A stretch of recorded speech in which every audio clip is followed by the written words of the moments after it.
Bom, boa noite a todos, né? No nosso 14º encontro. Hoje nós temos um filme um pouco diferente do que nós estamos habituados, mas muito daquilo que nós vimos nos filmes anteriores vão estar presentes aqui, só que num gênero um pouco diferente, quer dizer, o tempo todo, quer dizer, à medida que nós estamos acompanhando a carreira do Hitchcock, é claro, né, é evidente a inserção dele num gênero, em gêneros ligados mais ao mistério, ao suspense, né, mas sempre com né, uma grande dose de humor, né? E aqui nós vamos inverter um pouco no dia de hoje né, essa típica construção, porque nós vamos ver uma comédia, né, que tem elementos de suspense, que tem elementos, né, de crime, né, de investigação, mas é uma comédia. E é lógico que, sendo uma comédia do Hitchcock, pelo que nós já vimos no decorrer, né, desses outros filmes, o senso de humor do Hitchcock é um senso de humor diferente, quer dizer, e aqui ele vai poder exercer, né, isso de uma maneira mais clara, mais intensa, né? A questão do crime está ali, vai estar presente, mas, né, o filme todo né, está inserido no gênero humor. Agora, é um humor típico do Hitchcock, né, que nós já vimos em doses homeopáticas, né, ao longo dos outros filmes.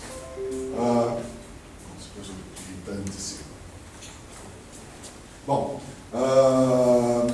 é um filme de 55, né, do filme anterior que nós vimos, né, na semana passada, né, nós pulamos O Ladrão de Casaca. O Ladrão de Casaca tem um fato interessante, que é o último filme da Grace Kelly. Nós vimos 2 filmes da Grace Kelly. A carreira da Grace Kelly foi relativamente curta, quer dizer, ela não fez muitos filmes, e ela fez 3 filmes com o Hitchcock. E esse terceiro filme com o Hitchcock, né, que é O Ladrão de Casaca, o Cary Grant, foi o filme que se filmou em Mônaco, e lá conheceu, né, o príncipe de Mônaco e acabou casando e acabou encerrando a carreira dela como atriz. Né? É um filme também extremamente interessante, mas a gente vai acabar, né, dando prioridade a outros. Então o terceiro tiro é posterior, né, ao Ladrão de Casaca. Não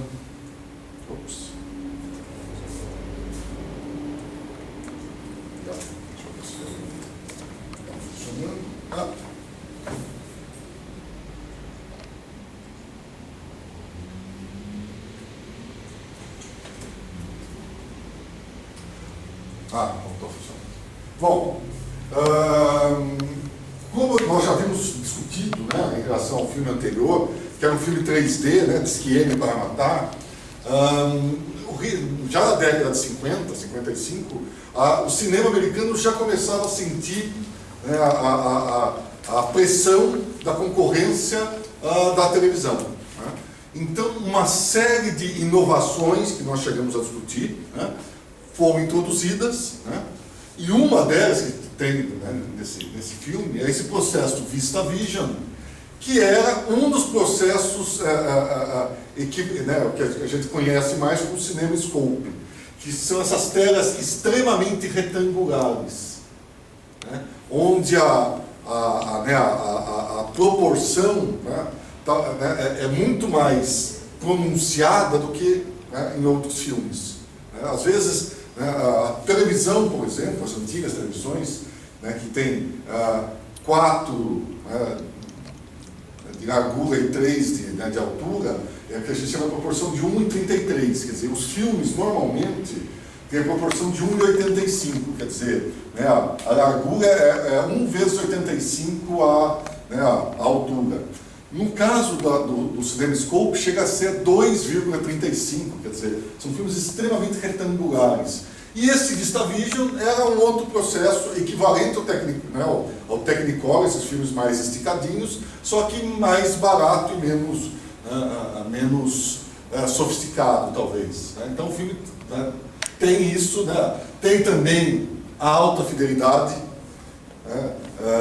Que é essa, né, que é uma tentativa de você fazer com que a experiência cinematográfica se torne única, né? E que não possa sentir a competição da televisão. Então a televisão é preto e branco, tem um som mono, né, um único canal, e é retangular. Quer dizer, imagine, por exemplo, isso daqui na televisão, né, nas antigas TVs.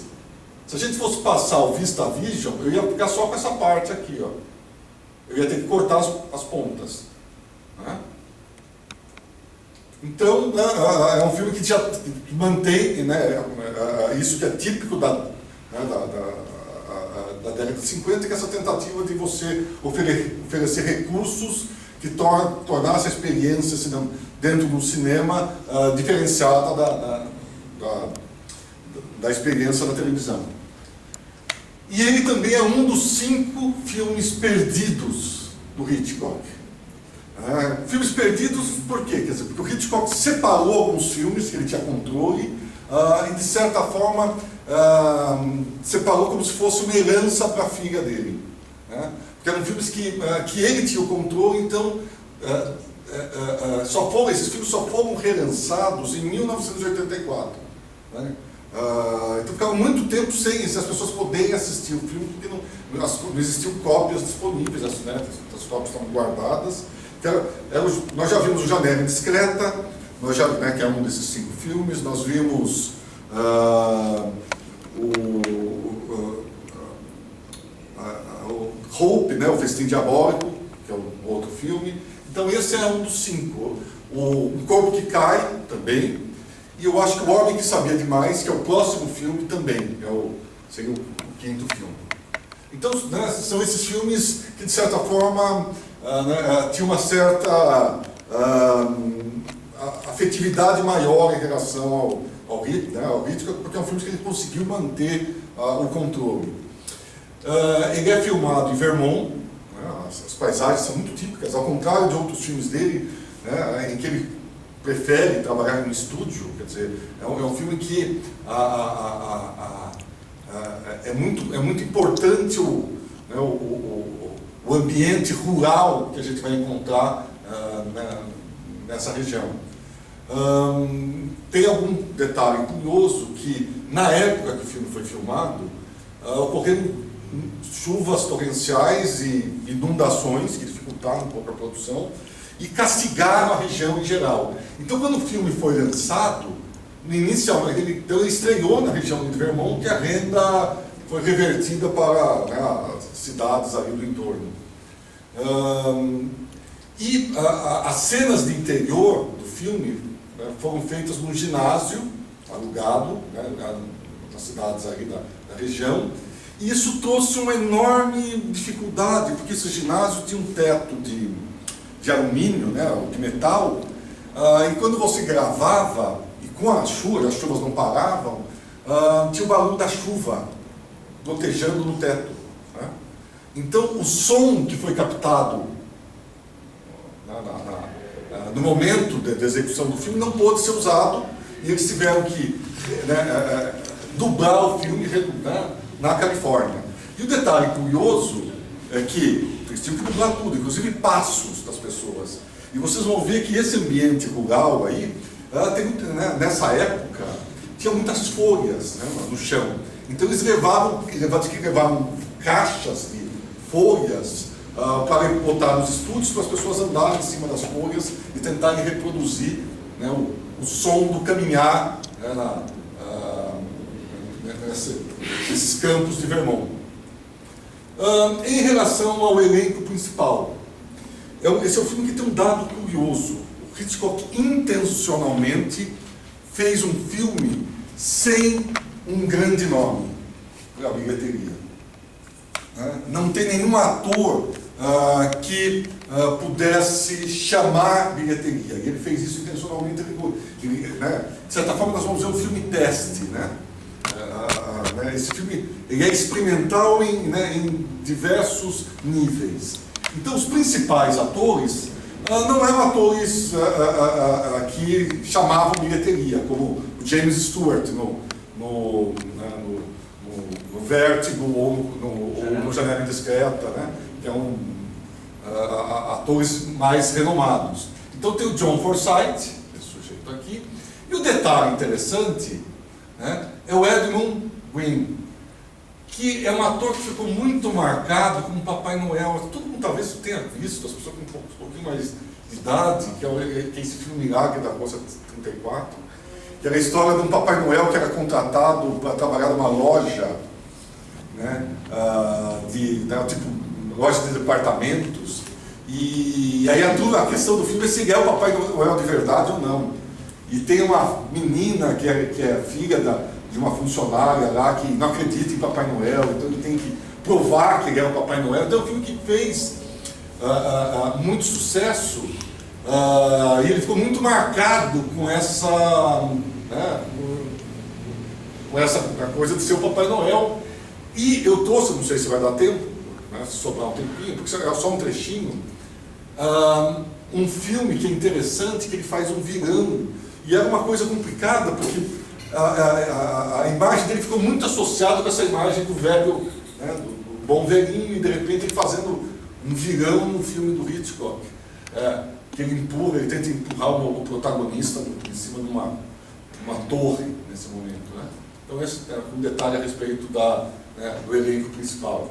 O outro elenco, o elenco secundário, tem uma série de nomes que a gente já deve ter visto, né, provavelmente já viu em algum outro filme, né, esse sujeito aqui. A curiosidade é que são 10 personagens. Eu vou apresentar mais ou menos aqui. Então são aqueles 2 protagonistas.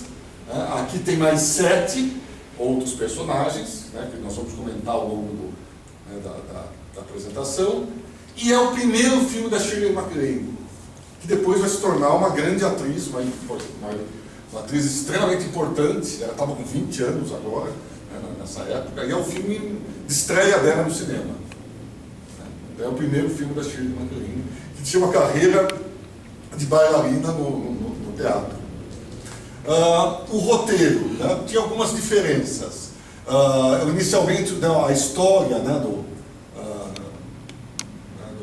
Jack Trevor se passava na Inglaterra pós-guerra, foi transferida para os Estados Unidos, tinha um filho ilegítimo, então a mulher casava-se com um cara para salvar a honra. Aqui não, eles mudam um pouco essa história para ficar menos perigoso da censura criticar o filme. E tem um personagem a mais, mas em geral segue mais ou menos o mesmo esquema. Em relação ao roteirista, ele vai ter 4 participações, né? Quer dizer, o Janela Indiscreta, né, que é o filme que nós vimos, e a gente até discutiu do texto, né? Porque no fundo o Hitchcock, quando contratava um roteirista, é bem perceptível, em função dos depoimentos, né, dos documentários que a gente vê, que o filme, quem realmente elaborava o filme, construía o filme, era o Hitchcock, com a ajuda de uma ou outra pessoa. Mas ele sempre chamava alguém para trabalhar com o texto, com o diálogo. Então, certamente, esse sujeito aqui, né, vai trabalhar muito mais com a questão dos diálogos. Né? Eu lembro que a gente, acho que até o Grandes comentou, que o texto, os diálogos de Janela Indiscreta são muito bons. E ele, né, é o mesmo roteirista, né, do Janela, já tinha trabalhado também com o Ladrão de Casaca, que é o filme que nós pulamos, e vai ser o roteirista do Homem que Sabia Demais, que é o próximo filme da lista. Então é um das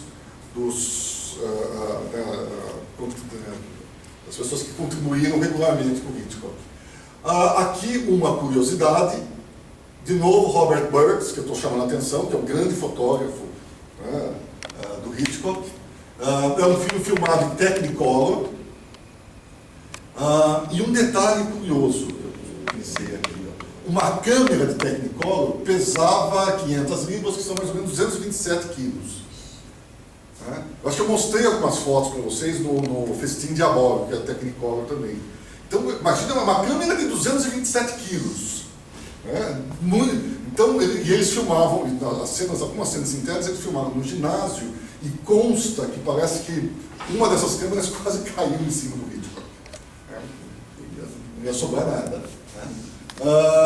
Um outro detalhe aqui interessante é que a Edith Head, que é essa grande, né, figurinista, né, é responsável pelas roupas também desse filme. A música vai ser a primeira parceria entre o Bernard Herrmann, né, de outras sete, né, entre o Herrmann e o Hitchcock, né, que vai ser, é o grande compositor. Né, ele trabalhou com, a gente viu vários grandes compositores, né, o Dmitri Tiomkin, mas o Bernard Herrmann é o sujeito que a gente sempre lembra quando pensa no Hitchcock. Então, é a primeira participação dele, né, nos filmes do Hitchcock. Isso também vai se tornar uma parceria constante. Então, em relação, né, tem um produtor, e aqui só peguei uma informação que é só uma curiosidade, quer dizer, no sentido que, né, o filme não é só o Hitchcock, quer dizer, o Hitchcock tem uma importância enorme, mas as outras pessoas envolvidas, né, também contribuem. Por exemplo, a Shirley MacLaine foi descoberta por esse produtor associado, né? Assim como a escolha do local das filmagens foi feita por esse produtor, né? Então, o cinema é resultado desse esforço coletivo, né, que a regência, talvez o termo melhor para a direção, seja o termo de regência, quer dizer, quando você tem uma orquestra, todos os naipes, o solista é importante, né, as cordas são importantes, agora você precisa ter um regente para harmonizar essas contribuições individuais, quer dizer, mas o filme não é só do Hitchcock, né? Eu sempre que posso chamo a atenção em cima de outras pessoas que trabalharam com ele, para a gente, de repente, não achar que tudo que está na tela né, da cabeça do Hitchcock, é uma contribuição do Hitchcock. Quer dizer, ele é o sujeito que controla ou harmoniza um esforço enorme de inúmeras pessoas. Em relação ao filme, né, o Hitchcock fez um comentário. Então, sempre me interessei por estabelecer um contraste, por ir contra o tradicional e por acabar com os clichês, que é uma coisa extremamente curiosa se a gente for pensar que ele sempre trabalhou dentro da indústria, né? Então, onde a produção industrial tenta quase sempre trabalhar naquilo que você tem certeza que vai dar certo, ou seja, aquilo que já foi testado, experimentado e que não foge muito à curva. Então ele tinha essa consciência que, embora inserido dentro dessa indústria, ele sempre estava pronto para novos desafios. E a gente, ao longo, né, dos nossos encontros, nós estamos notando isso. Né? Peraí que eu estou copiando. Tá. Eu vou deixar um pouco. Com o terceiro tiro, né, ou The Trouble with Harry, retirei o melodrama do obscurantismo e trouxe-o à luz do dia. Então a gente vai ver um pouquinho a respeito do melodrama, né, que é o que norteia, não atualmente, porque a Globo já mudou muito, mas a maior parte das novelas na história da Globo estavam baseadas no melodrama. Certamente as novelas mexicanas da América Latina, saiu latina sem ser intencional. Mas na América Latina são muito baseadas no melodrama. Quer dizer, o melodrama está inserido no início do nascimento do cinema, com Griffith, que trabalha nessa chave da moral, dos bons costumes, né, da premiação do bem contra o mal, do excesso dramático. Vocês vão ver que tem uma chave melodramática, mas o filme é muito diferente. Tá? Posso? Pode. Então, a intenção dele era fazer um teste sobre o senso de humor americano. É um teste que infelizmente ele perdeu. Ele achava que o espectador americano estava preparado para um senso do humor um pouco mais sofisticado, né? Então, um humor menos óbvio que o usual.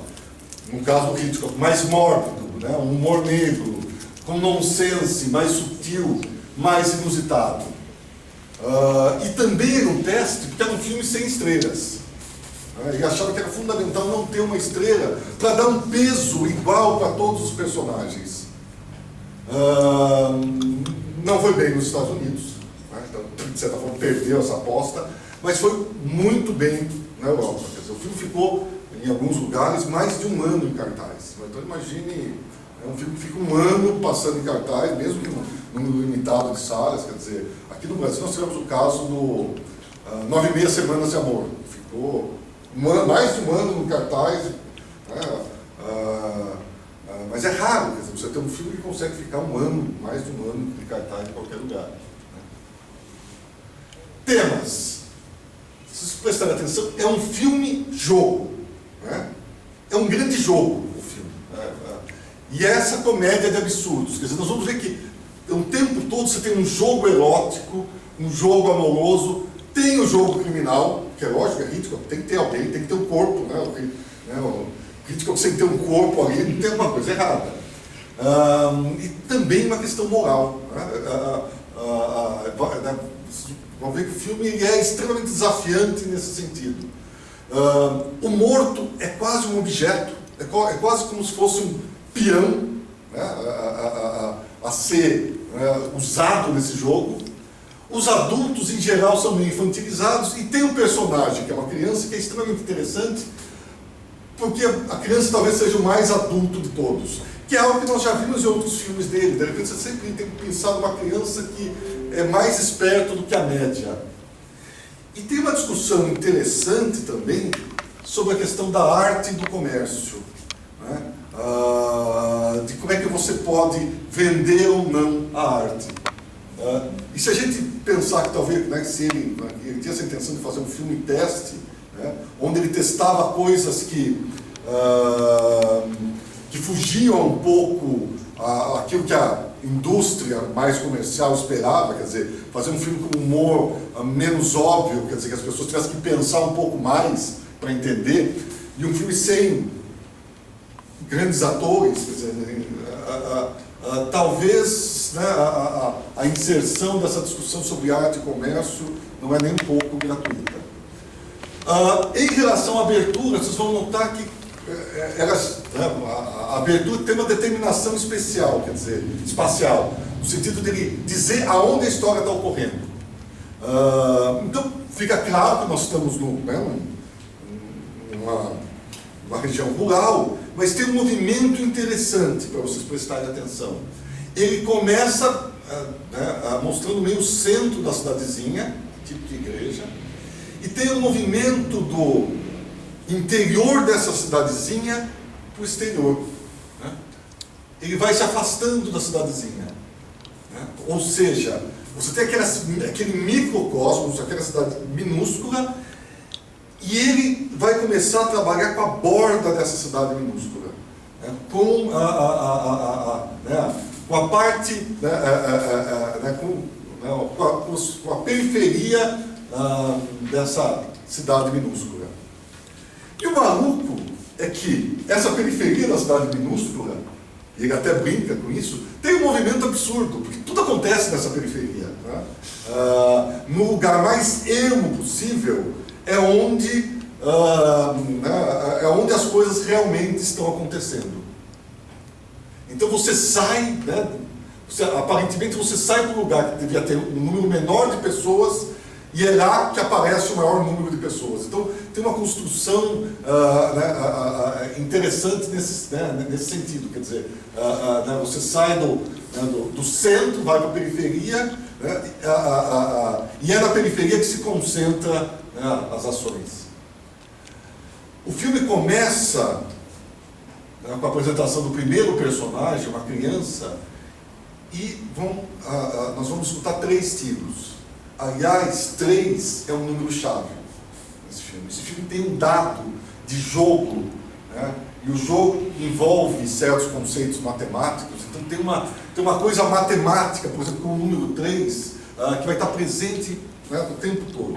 Então o menino escuta 3 tiros, né? E esses 3 tiros vão ser importantes.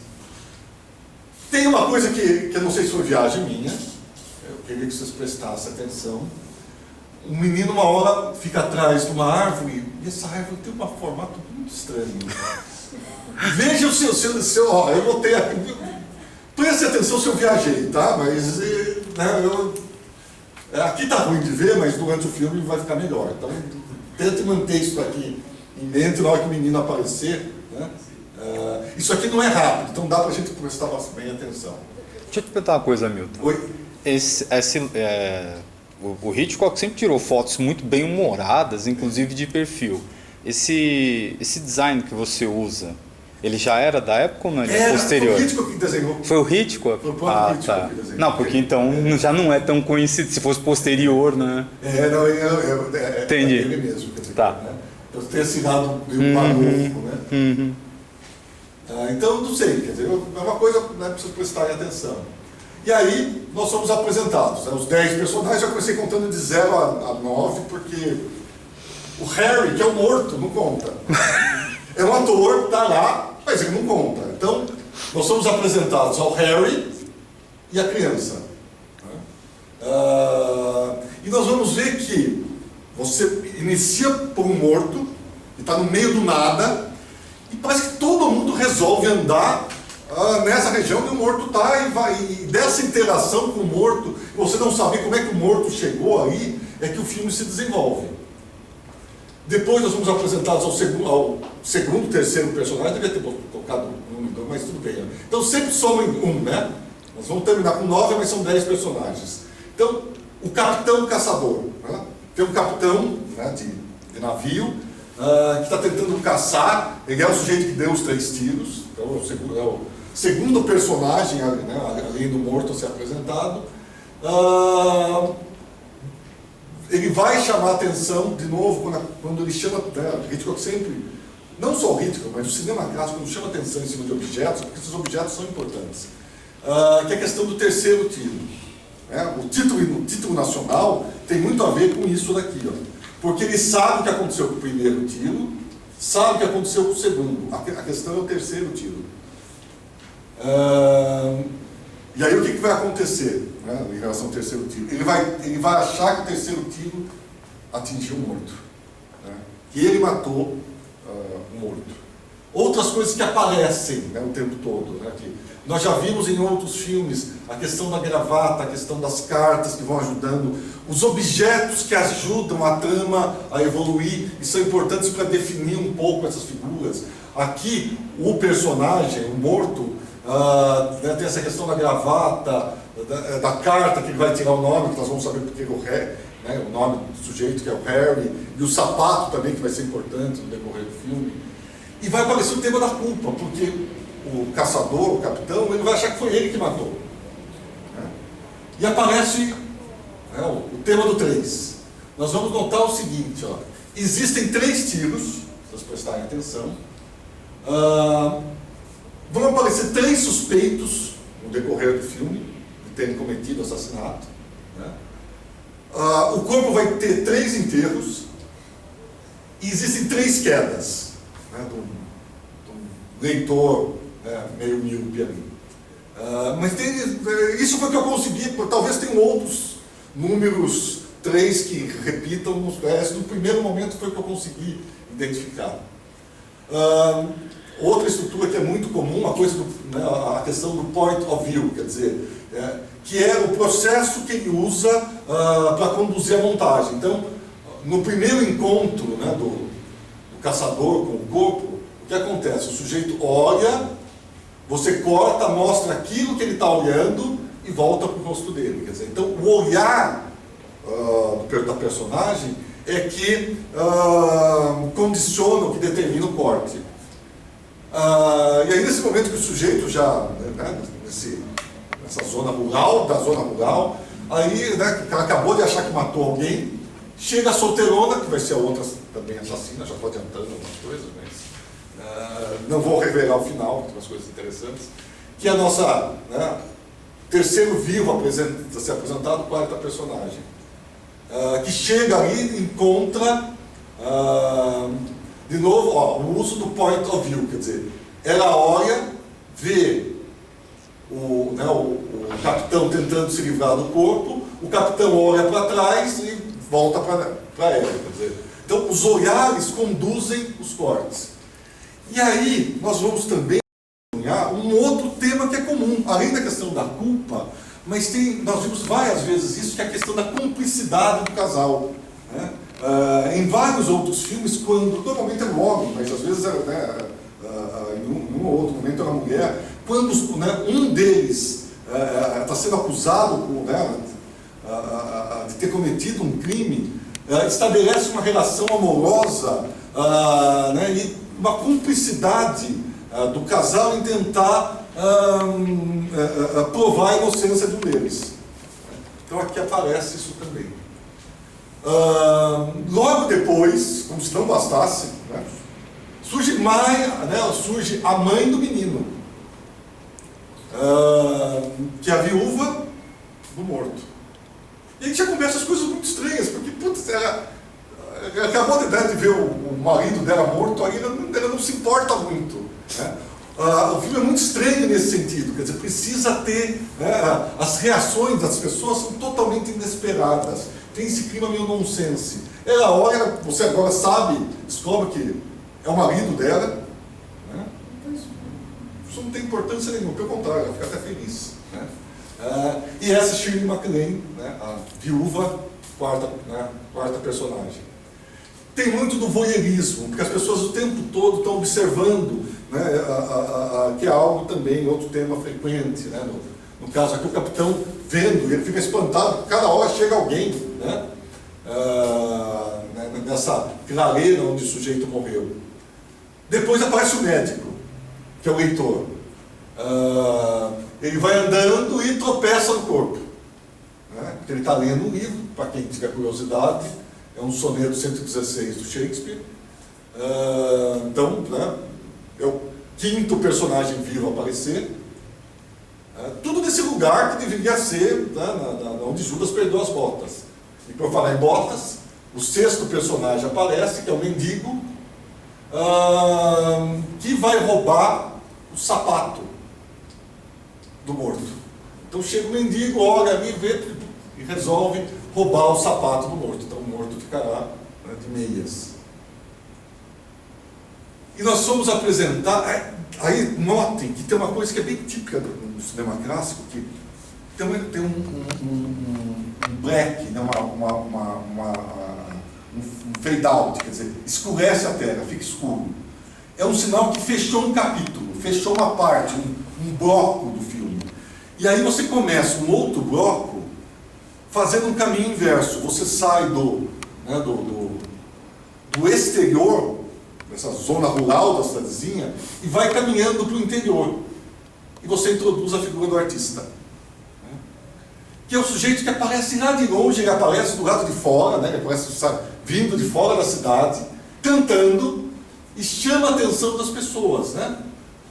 A mãe, né, e a solteirona. E ele chega aqui nessa casinha, né? E nessa casinha que a gente vai descobrir que, né, além de chegar cantando, que é algo artístico, né, ele é um pintor, né, ele deixa quadros para serem vendidos, e nesse lugar ninguém aparece, ninguém compra. Né? Nós somos apresentados a figura de uma comerciante que fica, né, que tem os quadros e tenta vendê-los, embora ninguém apareça. O filho da comerciante, que é o policial do lugar. E preste atenção nesse momento, que tem algo que parece, né, totalmente fora que é uma comédia, né, que é um tipo de comédia muito nonsense. E a gente poderia esperar isso do Corra que a polícia vem aí, que é a questão do cigarro. Preste atenção que ele vai comprar meio cigarro. Tem uma olhada que ele faz. Meio pacote de cigarro. Tem uma relação de arte e comércio, espero que vai ficar mais claro à medida que a gente for. Né? Essa comerciante, ela vende, né, os quadros, ou melhor, ela não consegue vender porque ninguém para, né? Nessa cidadezinha. E o último personagem é apresentado, porque enquanto eles estão lá, né, eles vão até o comércio, né, o artista junto com a comerciante, chega um milionário e começa a admirar os quadros. É evidente que ele chega com um carrão. E o detalhe é o seguinte: o fato dele estar aqui e ninguém aparecer para atender reforça muito que os dramas que estão ocorrendo aqui dentro são muito mais importantes que vender os quadros. É uma cidade que dá a impressão que ninguém nunca aparece. Quando aparece alguém e para, eles, né, ninguém, né, demonstra nenhuma tentativa de ver o que está acontecendo. E eles se preocupam mais com o drama pessoal da solteirona, né, que está marcando um encontro com o capitão. Então são detalhes curiosos, de novo, né, fogem à realidade, quer dizer, não é comum, não é, são personagens que não se comportam da maneira que a gente esperaria. Em um determinado momento nós vamos ter, aí sim, com certeza, a participação do Hitchcock, que aparece aqui bem discreto, ó, andando, quando a comerciante, ela olha pela janela e vê que tem alguém parado na barraquinha dela. E aparece o Hitchcock. Mas o detalhe é o seguinte: ela vê que tem alguém ali, mas ela está muito mais interessada na outra, na outra senhora, na solteirona, que está na loja aqui. O universo deles é muito mais relevante do que, né, as coisas que estão acontecendo fora. O pintor, em determinado momento, sai, né, ele é o cara que ainda não encontrou o corpo, vai pintar, né, nas montanhas ali, senta, começa a desenhar, e ele resolve pintar justo no lugar onde o corpo está. Na posição, né, que ele se encontra, ele não consegue ver o corpo, porque o corpo está atrás do arbusto. Mas ele desenha os pés do corpo, isso é um detalhe curioso, porque ele desenha os pés do corpo, e ele só consegue perceber que tem um corpo ali pelo desenho. Ele olha no desenho e fala: opa, tem alguma coisa estranha, o que é isso que eu desenhei? Como se ele não visse as meias, né, e depois ele resolve checar. Né? E de novo, o que é mais estranho é que, ao checar,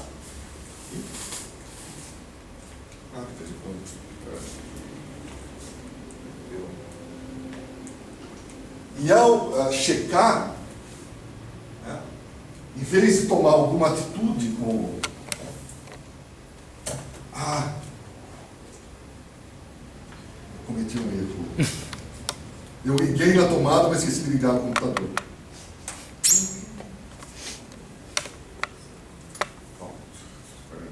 Bom, então, ao checar o lugar, ele começa a desenhar o morto. Né? Quer dizer, o morto não tem a menor importância ali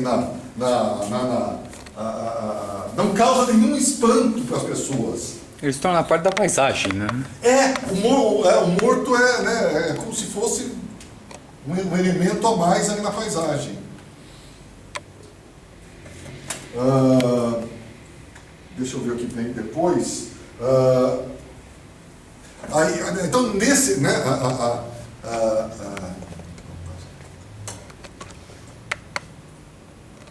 deixa eu só entrar aqui.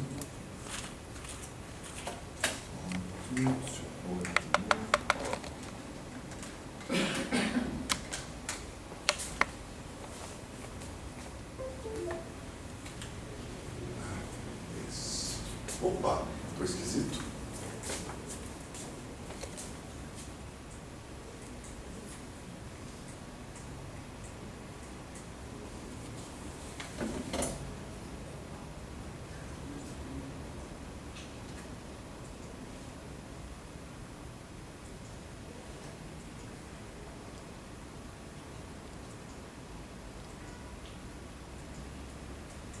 Foi. Foi. Bom, então, nesse momento, quer dizer, mais uma dessas coisas estranhas do filme em relação ao comportamento das pessoas diante da morte, né? E ele começa a desenhar. E aí ele encontra, né, o capitão, tem uma longa elipse, que ele começa desenhando e termina o desenho, e aí o capitão conta toda a história, né, de tudo que aconteceu, tudo que o capitão testemunhou. Isso não é mostrado, então tem uma longa elipse, e de novo aquela questão do ponto de vista, né, mais para frente o capitão, quando volta para a cidade, ele vê a polícia, porque ele tem medo do que pode acontecer, e a questão da aproximação, né? O Hitchcock, para chamar a atenção, às vezes ele aproxima a câmera com o carrinho, ou então ele faz dois planos, né? É um plano mais aberto, para você ver o carro, e depois um plano mais fechado, para você ver que é um carro da polícia, né? E aí, o artista vai, que é uma outra maluquice, porque é uma cidade pequenininha e quase que ninguém se conhece. O artista vai se apresentar à mãe, né, a viúva, já todo interessado, porque ele acha que ela possivelmente pode ser culpada. Também vai ter uma cumplicidade de culpa, porque ela seria uma pessoa que teria interesse na morte do marido dela. E o garoto, então formam-se dois casais unidos por essa questão da culpa. Então nós temos um garoto, e aqui tem uma sequência genial, que é o garoto com o coelho, né? Tem a xícara, que vocês vão entender por que a xícara é legal, né? Que tem a ver com esse outro encontro, né? Então o garoto vai unir, né? Ele vai estar participando desse casal, e depois vai encontrar outro casal usando um coelho. Tem todo um texto interessante a respeito do coelho e ganhando coisas com o coelho. Então é algo interessante nesse trecho para ser observado. E aí tem o primeiro enterro. Eles resolvem enterrar o sujeito porque afinal o sujeito devia, né, não parecia ser fogo se cheire, então para não gerar confusão para ninguém. E é lógico que eles vão no processo de desenterrar, enterrar, desenterrar, enterrar 3 vezes. E aí os dois casais se tornam cúmplices dessa história toda, né? O casal mais velho e o casal mais novo. Então tem um jogo amoroso aí, e erótico também, né? Que é uma coisa extremamente interessante dos filmes do Hitchcock, que é essa junção do Eros e do Thanatos, quer dizer, da sexualidade. Existe uma sexualidade, lógico, tratada com uma extrema sutileza, porque a gente está vivendo na década de 50, essas coisas não podem ser faladas abertamente. Então existe a questão da sexualidade, da sensualidade, dos relacionamentos, e a morte está ali o tempo todo, quer dizer, eles estão o tempo todo falando do cara morto, mas o cara morto, né? Então, esses relacionamentos amorosos estão se estreitando à medida que eles encobrem o crime. Tem uma brincadeira com a porta, que eles chamam muito atenção para essa porta, né? Então, tentem ficar atentos à importância da porta na trama. Tem uma pegadinha muito interessante, eu não vou contar qual é. E, de novo, né, você vai ter um momento em que essa relação entre arte e comércio vai ficar muito interessante. Preste atenção que o milionário volta para comprar todos os quadros. Vamos ver a maneira como o artista lida com a oferta. Ele pode pedir o que ele quer. O que ele quer, o milionário está pronto para pagar. Nós vamos ver que tem uma maneira interessante que ele vai lidar isso. Existe um suspense, porque a figura do policial estava meio sumida, e é interessante porque o policial, ele não aparece muito durante o filme, mas ele sempre está presente sonoramente, através do som de um carro antigo que esse policial tem. Então, esse policial tem um carro, tem um barulho característico, e o tempo todo a gente está escutando ele andando ali no meio, né? Então, a figura dele e da possível punição, né, é sempre construída sonoramente, mas nesse momento, ele começa a fazer a ligação entre, né, o desenho do morto e e a investigação que ele está fazendo. Tem muita morbidez no filme, quer dizer, o sujeito dormindo e tem um corpo que eles levam, que eles resolvem desenterrar o corpo mais uma vez, mas aí o corpo está muito sujo, das 3 vezes que eles enterraram, eles levam para casa para limpar o corpo, porque eles vão tentar, e aí você tem lá o sujeito que está o pezinho do morto ali do lado dele. Tem a surpresa final, que parece que as coisas aí vão desandar, né? Porque aí entra a questão da porta, para vocês prestarem atenção, a questão do policial e a questão do médico, né? O médico que é o leitor, que fica tropeçando toda hora no morto. E o filme volta, né? Se fecha da maneira como ele começou, só que os casais agora estão formados. E tem de novo essa questão do voyeurismo, né?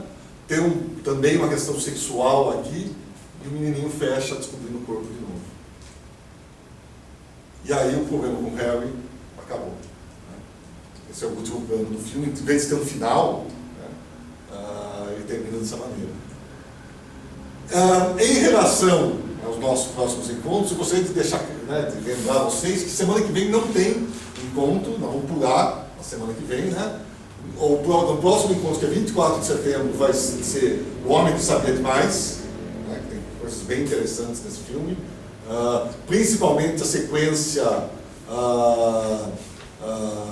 uma composição musical composta pelo Bernard Herrmann e orquestrada, né? O próprio Bernard Herrmann tem uma participação como ator, porque ele faz a regência da sequência. Eu gostaria depois de fazer comparar essa sequência, por exemplo, com os Intocáveis do Brian De Palma, que tem uma construção bem semelhante, né? Eu acho que essa construção em particular é bem especial. E convidá-los, né, para 17 de setembro, que é aí na semana que vem, que vai ter a LCV virada, né, na Escola Livre, onde nós vamos, vai ter uma série de atividades ligadas à escola, ao teatro e outras coisas, né? Então, acho que já saiu a programação, está no site, né? Já, acabei de entregar também aqui. Então, né, está no site, está aqui. Se tiver interesse. E é isso, podemos começar com o filme. Enquanto, né, o Sr. João, alguém tem alguma questão para ser colocada? Deixa eu ver o que eu tinha. Mas é isso, é uma comédia, vocês vão ver mas é uma comédia muito diferente. É humor inglês, né? Quando você for que os americanos não estavam preparados, isso me vem à mente que o Hitchcock é inglês e está fazendo humor inglês, que é mais sofisticado, com a coisa que prestar atenção, né? Nós já fomos tombando com esse tipo de humor ao longo do filme, dos outros filmes. Porque estava lá, quer dizer, um humor meio... que não é para você dar gargalhada, é um humor para você esboçar um sorrisinho. E aqui o filme inteiro é meio... O humor da ironia, né? E tem uma questão do nonsense também. Quer dizer que as pessoas procedem de uma maneira que não é habitual.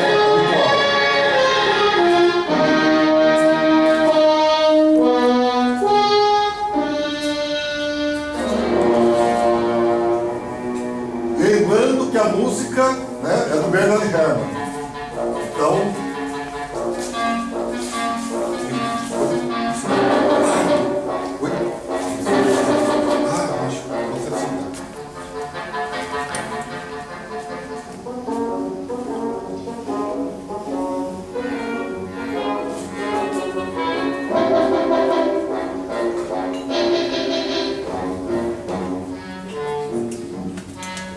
Obrigado.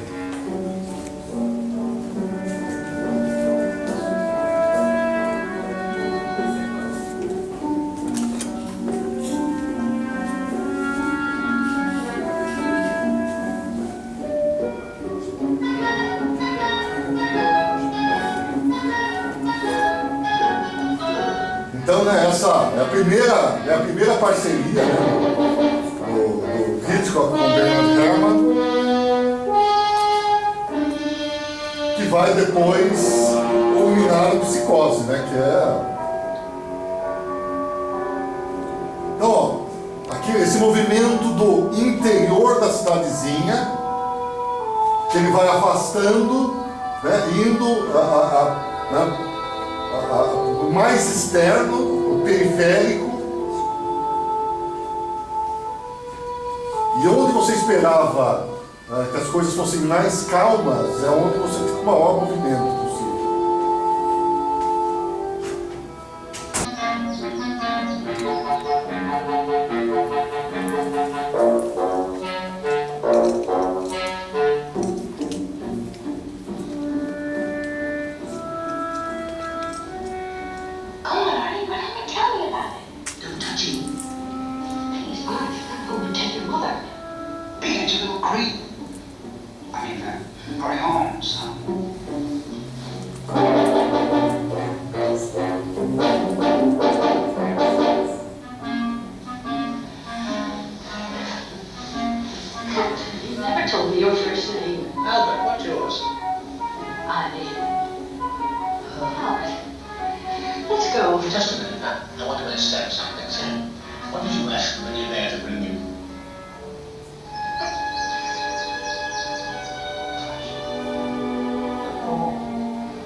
Uma cama dupla, a gente pensar que na década de 50, aí tem um material especial, só avisar o Sr. João, que na década de 50, o desenho do Flintstone, eles deitavam em camas de solteiro, né? Então tem uma certa ousadia sexual. É aquele material, é como legenda, né?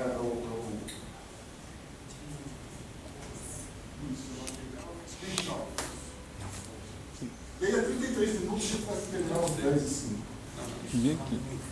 Então, agora tem esse documentário, temos 33 minutos. Então, o filme tem essa estrutura diferente, né? Vamos dar uma olhada agora nesse complemento.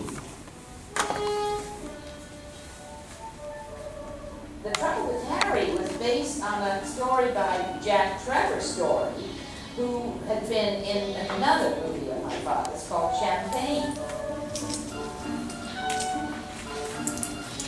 Is your body the man? My mother and father went back to Vermont to shoot all the exteriors, and I think of it a lot because my mother sent me this wonderful cookbook, which I used from Vermont. I love it. We don't know quite what to do with Harry. It is Sundays for all I care. One of the best parts of the movie, I think, was when Mildred Natwick finds the body and goes up to it instead of screaming like they think everybody would do. She just sort of nudges it, with her foot and says, Well, it seems to be the trouble, Captain. That's my husband. Well, I thought you were ready for a fist or something. I hit him over the head with a milk bottle and knocked him silly. I killed Harry Walker. By rights, you should mail him back home. Put him in a glass case. Better you might say that, don't you? Oh, that digging at work. Frankly, I don't care what you do with Harry, just as long as you don't bring him back to life. We're not quite finished with him yet. I'm a man who's faced death many times. Rather recently, too. Let's get Harry someplace and clean him up. We haven't dug him up again. What's he doing on a bathtub? You just keep quiet about all this. I've been in my room. I'll dig it up. I'll get my shovel.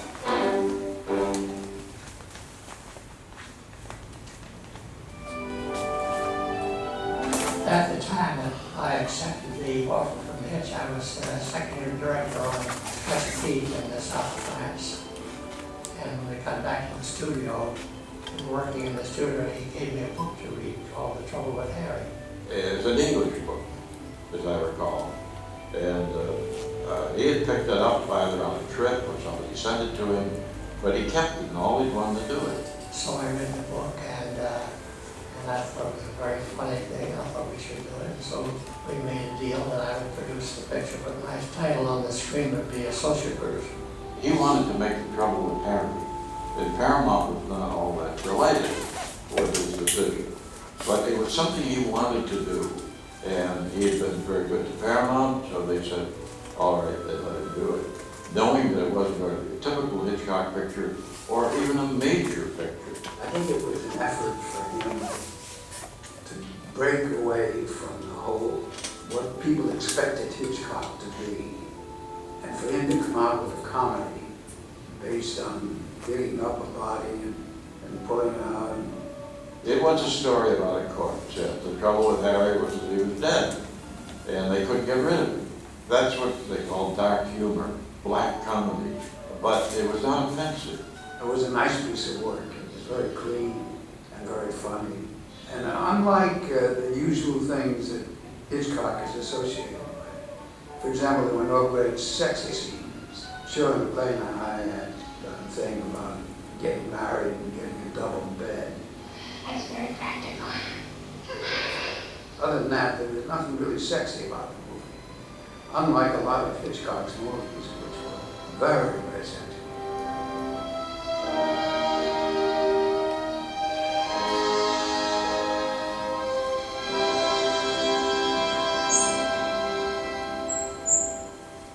Hitch was an enigma, personally as well as professionally. He never once congratulated me or thanked me for anything I did well. I think he had the philosophy that if you do well, that's what's expected of you.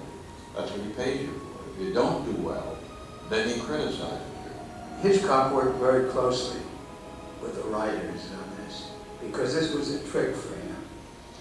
Doesn't live around here? But he died around here, that's what counts now. Embarrassing. For him to get involved with a comedy of this kind, a kooky kind of English comedy, was something rare. Harry, thank Providence, the last of Harry. Whose Providence, Mother? A very good friend. Now, he neither complimented me nor criticized me.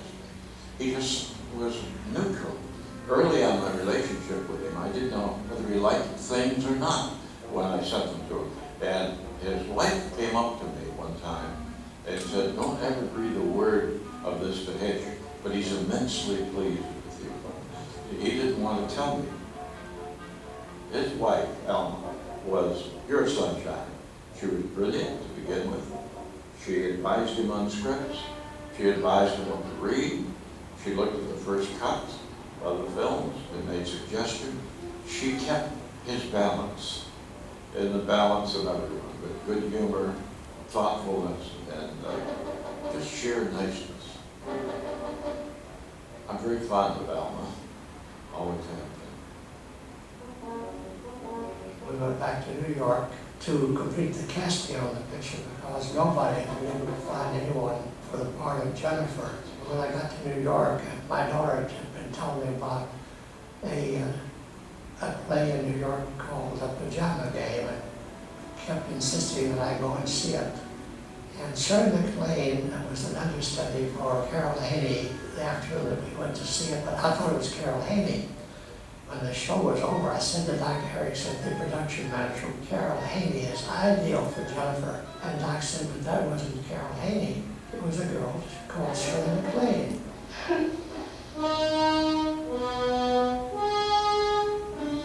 And I made arrangements for the Paramount office to pick her up and bring her to the St. Regis Hotel to meet Hitch and I on a certain morning. And that day we were in Hitch's suite working on the screenplay. The doorbell rang, and I opened the door, and there stood the most bedraggled figure I'd ever seen. It was Shirley MacLaine. She had no hat on her head. The rain was pouring off of her hair, down her face. She had a trench coat on, and the collar was covered with makeup, and it was open in front, and she had a brown, worn sweater and a skirt also well worn down at her feet. And she had on sandals with no socks. And she was really a bedraggled figure. I said, for goodness sakes, come in here. I said, what happened to you? How'd you get so wet?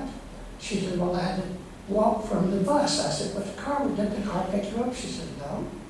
So I called to Alma. I said, Alma, come and take this girl in there and give her something she could wear. So Alma came and took her in his bedroom and took those wet clothes off and gave her a robe to her and called the people to come up and take her clothes down and dry them out for her. And that's the way we had the first interview with Shirley MacLaine. I don't know why I'm telling you all this. You a perfect stranger, too. I'm not boring you, am I? No, not at all. How about some more lemon? Soon. I, for one, was confused about how he had found me. And he said, it was easy. I saw you on the stage. And I said, well, what did you think? He said, well, I put you in my movie, didn't I? And I said, thank you for that. He saw me in Tias and the August Moon, which was a Pulitzer Prize winning play.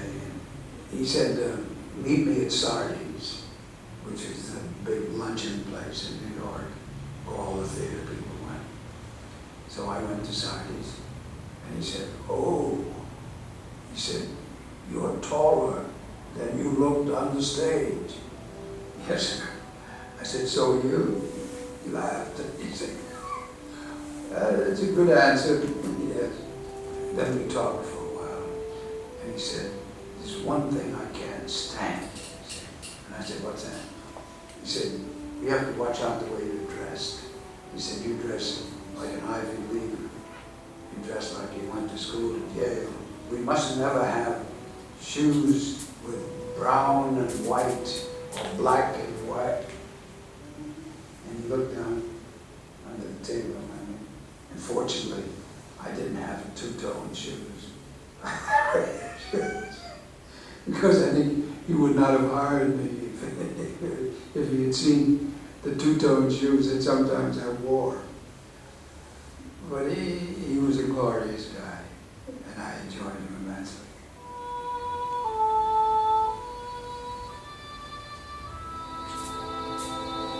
Alfred Hitchcock thought we could do The Trouble with Harry, which was based in England, in New England. They went to Vermont. One of the reasons he wanted to shoot it in Vermont was to bring a little lightness into it by using the colors. Because it was a pretty grim story, except it was and it wasn't, because the humor of it was so great that, you know, you really couldn't take it seriously. We settled on some place where we could find the beautiful fall colors. I finally found a place that was ideal to build a little store where John Forsythe would show his paintings. There was only about 3 houses in this whole little town. It was ideal, just ideal for our picture. There was no place though that we could have for cover sets in that area, but I found a gymnasium by a school about 30 miles away and made arrangements for the interiors to be built there. A certain somebody is coming over to my cottage this afternoon. Not really. Oh, coffee and blueberry muffins. You old social butterfly, you. Oh, look. That was figuratively speaking, Miss Gregory. I think we've got a nearsighted Santa customer. What he tried to do was he tried to trick not only the audience, but trick the camera crew and everybody. All of a sudden, we would wander into a scene. He did about 3 or 4 different ways in an effort to find one that was amusing.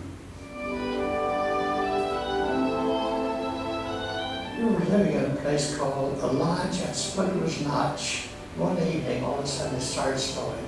And when we pulled up at the Lodge at Smuggler's Notch and got out, he turned to me and said, tell me, who chose these locations? And of course he knew I had.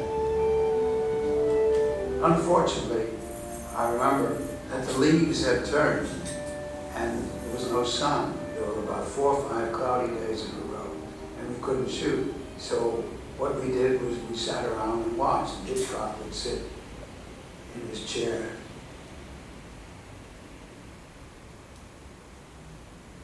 And look at the sky, keep looking at the sky.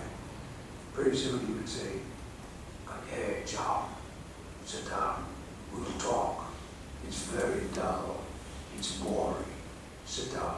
So I would sit and I'd talk and make jokes with him, you know. So we would pass the time of day. When we made Trouble with Harry, it was a totally different experience from making Rear Window. We had, with Rear Window, an inside controlled set. It was very manageable, and never got away from us. In The Trouble with Harry, we arrived in Vermont, at Stowe, Vermont, took some plates of the fall foliage, which was unbelievably pretty. And then a storm hit us, and it stripped all the trees, and we had no leaves. So what he had to do, we had to pack up the whole show and move it to Paramount, to the studios in Hollywood. What they did was they built very big coffin-like things, and they threw the leaves into them. And when we went to Paramount Studios in Hollywood, they shipped these coffin-like containers out. And what they would do, they would take the leaves out of the containers and pin them onto the tree, and then spray them different colors. That was Hitchcock's idea. Let's move on. Let's spray the damn leaves. Move on. We brought the leaves back from Vermont, pasted them on the trees, and built a false hillside so that principally the scene where Harry is found dead and subsequently buried was all done on a set in California. Eles perceberam, né, que Want that novel in your coat? Oh, me? It's a deal. It's your isso é estúdio. Oh, I know much better than Wrigley. A luz estava estranha. Só a luz. So we did half of it, let's say, in Los Angeles and half in Vermont. And we all would prefer Vermont full-time because it was more lush. And we had a lot of outtakes. And later on, when I did a picture called Peyton Place, they were looking for fall pictures. And they wouldn't let us shoot Peyton Place in Vermont. We shot at Maine. But they borrowed the fall shots from The Trouble with Harry at the 20th Century Fox, put it in. Então, nesse outro filme, vocês vão achar essas mesmas imagens que foram feitas. The Vermont magazine boasted that they could make Peyton Place without Vermont. Very bad. It rained most of the time. Hitch had to work mostly in a gymnasium about 30 miles away that had a tin roof on it that covered with burlap and with canvas and things, but still then you were going to have to re-record most of the dialogue in there. Of course, I was not too happy about it, but he didn't complain too much. I only had 3 bullets. 3. One for the shooting sign, one for the bear gag. One for the little man who's lying in the grave. No, Samuel, that's just it. One for the rabbit. If I shot the rabbit, I can shoot Harry. Oh, Sammy boy, what have you tried to make me do? Trying to make a murderer out of me. There was an old line somebody once said that he treated actors like cattle. And he said, that's not true. I treated them gloriously. He said, better than they deserve. He was an absolutely wonderful man. He had a wonderful sense of humor. Come and see the dailies. You'll like them. And I said, well, I don't think so. He said, why? And I said, well, I'm a little nervous. Oh, John, he said, don't be foolish now. It's only a movie. And after all, we're all grossly overpaid. Wonderful, wonderful line. I can't see why you weren't making such a fuss about Harry. If he was buried, I don't see why you had to dig him up. But since you have, I guess you better do what you think best. Frankly, I don't care what you do with Harry, just as long as you don't bring him back to life. Shirley turned out to be exceptional actors. And Hitchcock said, all my doing, I made into an actress. And I'd say, yes, of course you did. Sure, sure. And he'd say, yes, I did. Looking down at me on the stool that I was forced to sit on. But it's untrue that he didn't like actors. Well, Yeah. He thought it was very amusing sometimes. It's the juxtaposition of things. You know, death is such a solemn, generally such a solemn thing. But in the hands of some people, it's very amusing. I think we'll cement it over. Next spring, I'll set up some blueberry bushes. Couldn't you make it something else? Lilac, maybe? I think nature will take good care of it. How about a little service? I can't think of anything to say. Besides, my arms ache. It's too late to say prayers. Besides, wherever he was going, he's there now. Bye, Harry, I forgive you. That's why in the choosing of Shirley MacLaine, it was a marvelous thing. She's that kind of girl. She's so kooky and strange and funny. Or was at that point. She's now graduated into other things. But she kept the humor up. I tried very hard to keep it up. He wants to buy the pictures, Mr. Marlowe. Which picture? All of them, and more besides. He says you're a genius. Well, he's right. Hitchcock himself would insert things. He'd shoot a scene and say, "That's very good, but let's try it this way." And he would throw everything out and retry it another way. You have to have good actors to do that. And Edmund Gwenn was a marvelous actor. And Mildred Natwick. And Shirley. Even Laurel Dano.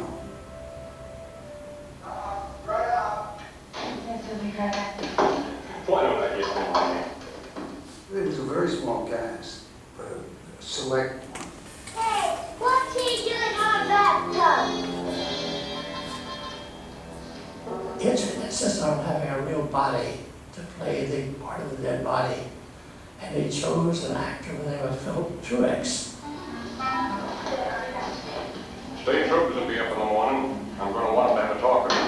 They'll be around. When Philip Truex was ordered to come up to the location, he and my wife Maribel were on the same plane, and they were seated together. And there he discovered that Maribel was my wife, and Maribel discovered that he was going to play the part of the dead body. He played the part of the dead body very well, by the way. Here it comes.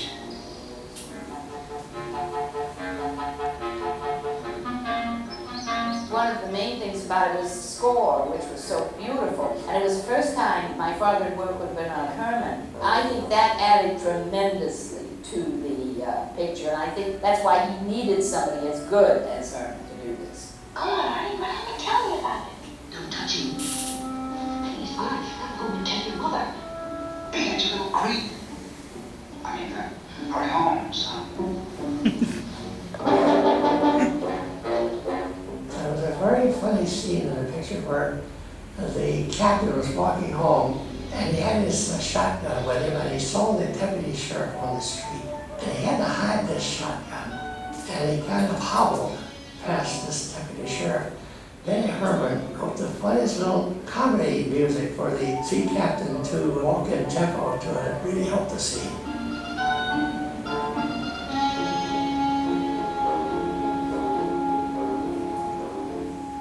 There are a couple of different accounts as to how Bernard Herrmann and Alfred Hitchcock began working together. One that was told to me was from the composer Len Murray, who had scored the Hitchcock film To Catch a Thief. For some reason, Len Murray was not able to deal with the trouble with Harry, and Murray told me that he recommended his friend Bernard Herrmann, and that's probably a credible story, although I think that Hitchcock and Herrmann certainly knew of each other's work at that time.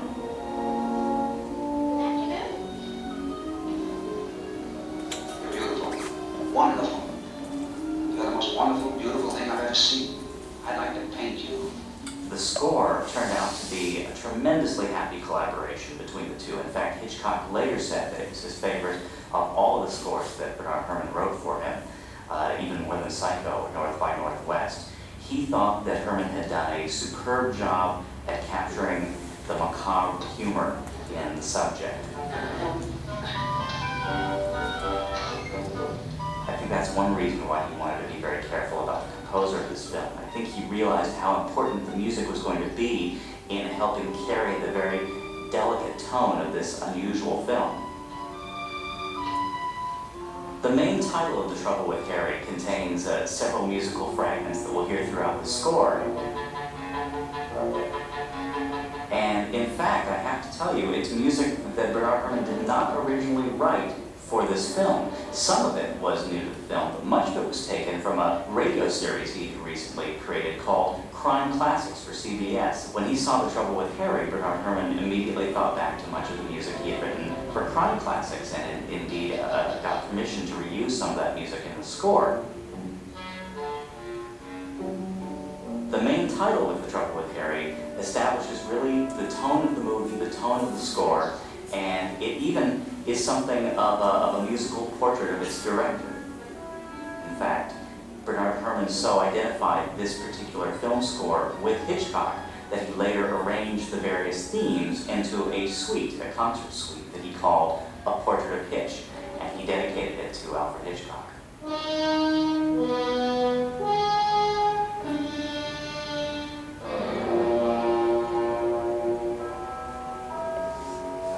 Bernard Herrmann recorded the music for The Trouble with Harry at Paramount, and apparently this was the first time he had worked at Paramount. His friend Lynn Murray had worked there on many occasions, and he tried Esses são trechos do filme da próxima vez. O Homem que Sabia Demais. É um dos momentos mais importantes. These were a bunch of great guys who had a great time. É o próprio Bernard Herrmann regendo That's na not what orquestra. happened. Herrmann was temperamental, he was explosive, and he was particularly explosive if he felt that musicianship was not up to what he expected. And he had been spoiled by working at 20th Century Fox for many years, where the musicianship was really the best of anywhere in Hollywood. He came to Paramount and immediately started berating the orchestra. He was evidently very hard on the oboist, who had a lot of important solos in the score. And pretty soon, everybody despised him. He had a miserable time with them, and the work got done, but it was not a happy experience. The Trouble with Harry marked the beginning of the most important creative association in his career, that with Alfred Hitchcock. Herrmann knew exactly what Hitchcock was trying to achieve, not just on a basic plot level. He didn't just decorate the music, decorate the film with his music the way I think some composers did. And I think that's why Hitchcock immediately realized that he had found the collaborator that he wanted to continue working with. Let's go. Just a minute, I want to understand something, Sam. What did you ask the man there to bring you? I must say that the movie turned out better than I had hoped for.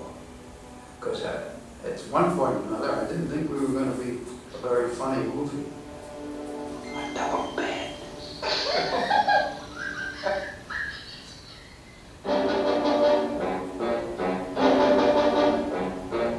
Unfortunately, I don't think it was a successful movie because people went in to see that thinking they were going to see a Hitchcock movie, suspense, etc., etc. And it wasn't. It was a comedy, even though it was a dark comedy. Hitch was well aware, after making The Trouble with Harry, that he didn't give the audience exactly what they expected. Yet he liked that subtle sense of humor, and he was bound to do it. Digging up a dead body and pulling it around, taking it to different places, is not considered funny except by the British and some of the Europeans. But in the United States, death is not considered funny. When it was issued first in this country, it didn't do well. It went to Europe. In some places, it played a solid year at theaters in London and in Rome. In France, it ran for about a year and a half on the Champs-Élysées. It was a big, big hit. And when they brought it back here, it paid off.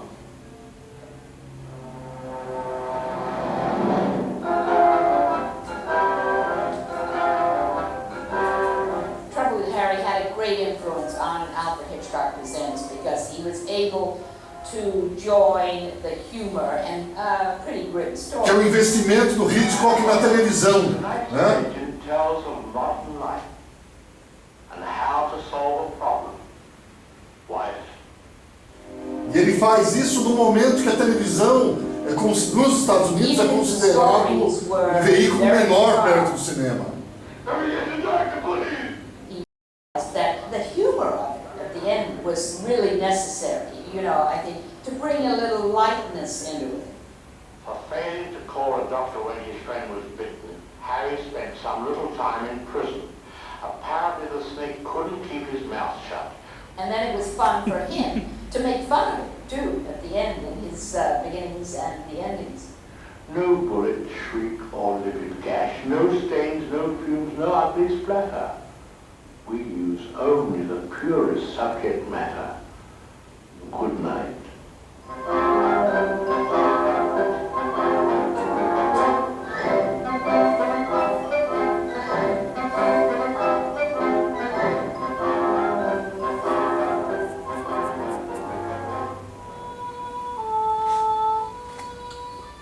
Well, I enjoyed the movie very much. I thought it was a very funny movie. And it accomplished exactly what Hitch was after to get. It wasn't successful at first, and mainly because the New York office talked Hitch out of having the big publicity and all the tours for the picture.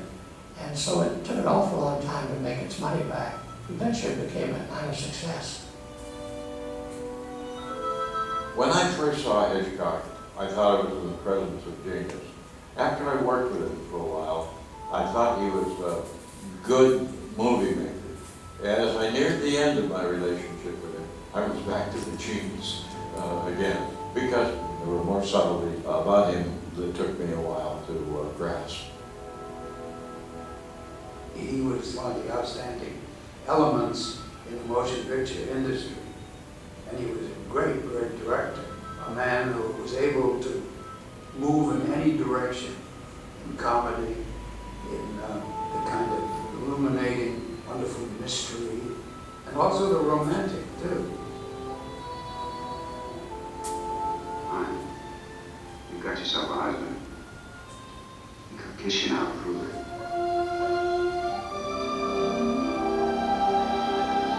He was a genius, no question, a filmmaking genius. Like I said, I have a very short fuse. He wasn't always right, and he wasn't always successful. And he said, don't worry about it, we'll make another picture. What a pretty sight. Harry's been buried and dug up on and off all day long. We just decided to clean him up and put him back where we found him. Heaven's will is done, destiny fulfilled. The end.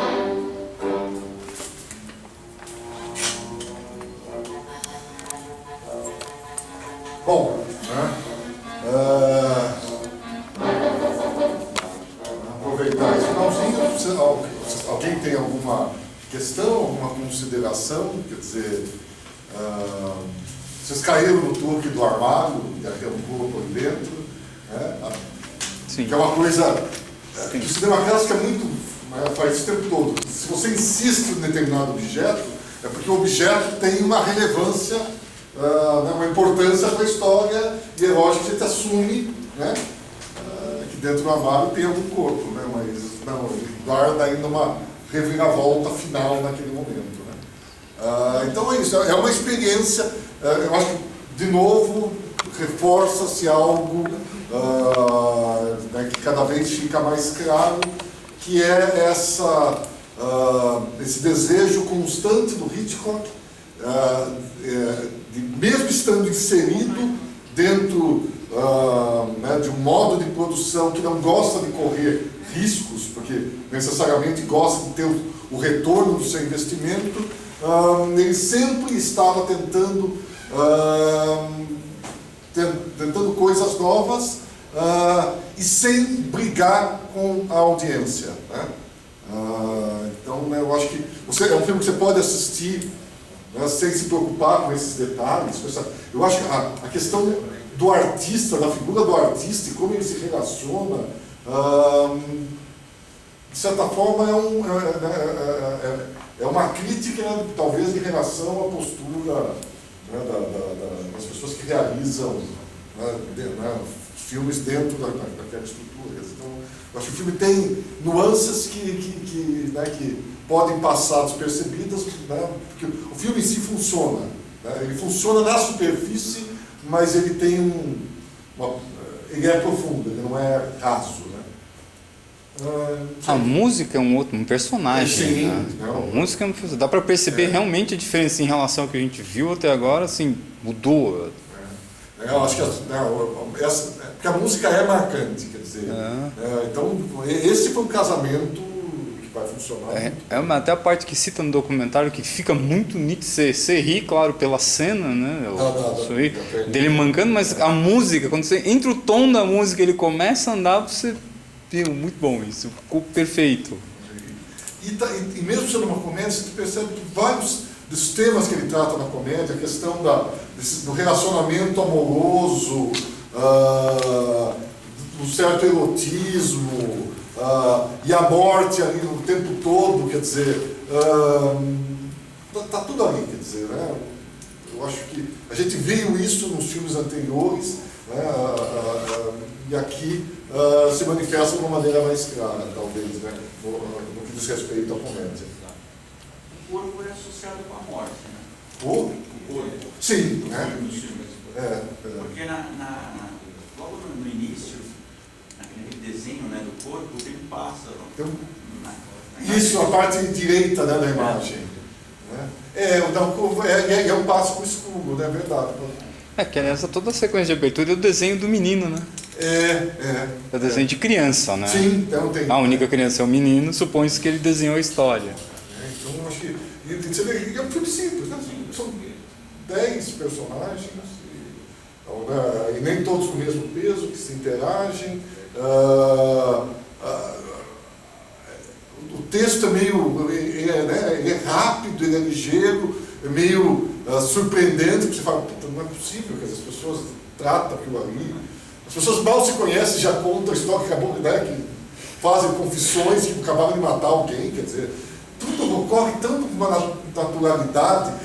É britânico, no fundo, é muito britânico, né? É muito inglês. É Monty Python, e talvez a gente aceitasse até, funcionasse melhor se fosse um filme britânico, quer dizer, né? Mas ele transportou para Nova Inglaterra, mas dá para perceber, se tivesse um sotaque britânico ia ficar muito... Mas, tem um filme até recente, acho que da década de 80, O Morto Muito Louco, que certamente foi copiado aí, é um remake, porque eu não tinha visto esse filme e tinha visto O Morto Muito Louco. Eu acho que até o nome do personagem é Harry. Tanto que foi, nossa, copiaram aí, claro, só mudaram o ambiente. Isso, exatamente, são dois caras que ficam andando com o morto e tal. Eu falei, a única diferença é isso, eles andam, porque o resto é muito semelhante, até a estrutura. Eu acho que ele tem, né? Eu acho que, no fundo, ele não vai investir, lógico, os filmes dele sempre tem humor. Talvez o único filme que não tenha nada de humor é o Rebecca. Acho que se a gente for olhar o Rebecca é um filme mais sisudo, mas nos outros sempre tem, né? As figuras cômicas sempre tem mas em geral você tem essa, e é algo que está inserido no meio da trama o tempo todo. Eu vi recentemente o último filme da série do Ultimato Bourne, e de repente eu fiquei com a percepção de que chega uma certa hora, e são sequências maravilhosas do ponto de vista, tem uma sequência que tem um conflito, que bandido contra mocinho no meio de uma manifestação, mas a impressão que fica é que depois de um certo momento, mesmo a sequência sendo extremamente bem feita, quer dizer, realista, no sentido documental, mas tem algo que cansa, porque você fala, putz, passou, chegou aqui que não funciona mais. E talvez, mas que é algo que o Hitchcock sempre, no momento que as coisas estavam sendo esticadas demais, aparece um evento cômico, né? E aí, o tempo todo, né, essa coisa do corpo, no meio, né? Eu acho que é a coisa interessante. Mas ele não vai repetir essa experiência, né? Então ele vai voltar para a área de atuação dele. E o interessante é isso, é que a gente, talvez, não sei se a gente vai conseguir ver isso, mas nas séries televisivas, quer dizer, esse lado do humor, essa leveza aparece com mais contundência, quer dizer, né? Então, ele fez sucesso na TV. Fez. Na televisão fez sucesso. E é algo legal porque, na época, você ir para a televisão era sinônimo de fracasso. Quer dizer, um ator que tinha carreira televisiva, ao contrário daqui, porque aqui o nosso padrão é Rede Globo e o resto, quer dizer, então, fazer cinema ou fazer teatro é um sinônimo de você estar meio num nicho e sucesso é a Rede Globo.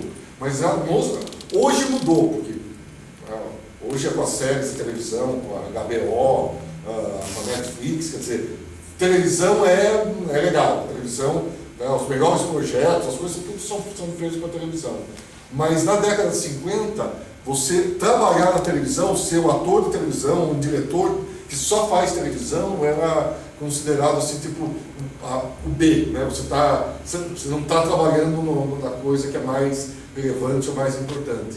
Então ele já na época, né, ele já percebeu que a televisão era um negócio muito interessante, né, e investiu, né, nessa série de televisão que tem uns episódios muito bons. E esses atores, né, que a gente vê ao longo, todos trabalham com ele na série de televisão. Então tem uma qualidade, quer dizer, né, você tem uma acho que no YouTube a gente consegue pegar alguns episódios da série. Né? Tem coisas muito boas, assim. Né? Não necessariamente dirigidas por ele, mas todas produzidas ali dentro e com a apresentação, né, dele. Então, só reforçando, né, que semana que vem não temos esse encontro aqui, vai ter a virada na escola, né, na LCD Livre, mas na outra semana o outro filme, né, O Homem que Sabia Demais, que tem essa grande sequência com a música do Bernard Herrmann, né, que é uma sequência maravilhosa. E é isso. Né? Obrigado a todos. Valeu, Milton.